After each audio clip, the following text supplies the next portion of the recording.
নমস্কার বন্ধুরা, stitch by তনুশ্রীতে তোমাদের সবাইকে স্বাগত জানাই। তো আজকের ভিডিওটা খুব গুরুত্বপূর্ণ হতে চলেছে, স্কিপ না করে প্রথম থেকে শেষ পর্যন্ত দেখতে থাকো। আজকে আমি তোমাদের সাথে শেয়ার করতে চলেছি কুচি হাতা ব্লাউজ। কুচি হাতা ব্লাউজ কীভাবে তৈরি করতে হয় তার কিন্তু দুটো নিয়ম আছে। তো চলো ভিডিওটা স্টার্ট করা যাক, আর দুটো নিয়ম কী কী আছে জেনে নেওয়া যাক। তো আমি এখানে একটা বেনারসি কাপড়ের থান নিয়ে নিয়েছি, যেটার মধ্যে কোনো ডিজাইন নেই।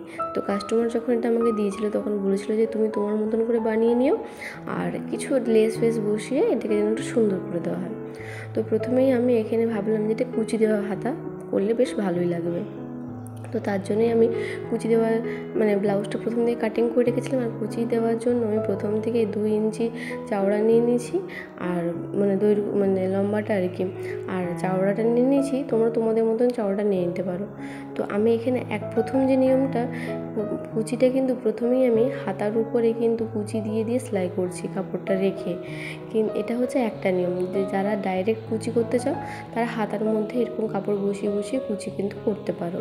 আর দ্বিতীয় নম্বর নিয়ম, তোমরা ডাইরেক্ট হাতার উপরে কুচি না করে কাপড়টাকে পটিটাকে আলাদাভাবে এরকমভাবে ঠিক কুচি দিয়ে দিয়ে দিয়ে শেষ করবে, তারপরে কুচিটা এনে কাপড়ের সাথে জয়েন করতে পারো। এটা হচ্ছে কুচি হাতার দুটো নিয়ম।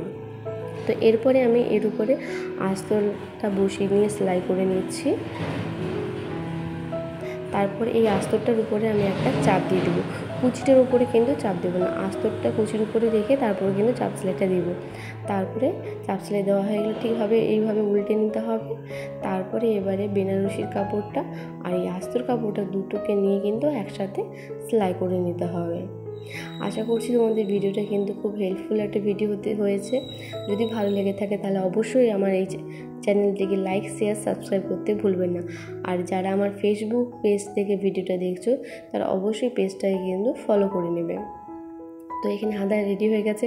যেহেতু প্লেন হাতার উপরে কুচি তো খুব একটা দেখতে ভালো লাগে না, তাই কিন্তু এখানে আমি একটা লেস এর সাথে অ্যাটাচ করছি। তোমরা তোমাদের মতন চাইলে লেস অ্যাটাচ করতে পারো।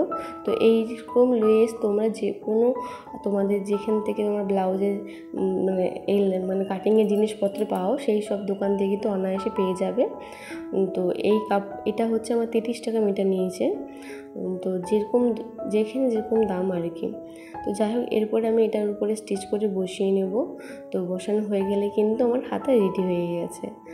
তো চলো ভিডিওটা দেখো।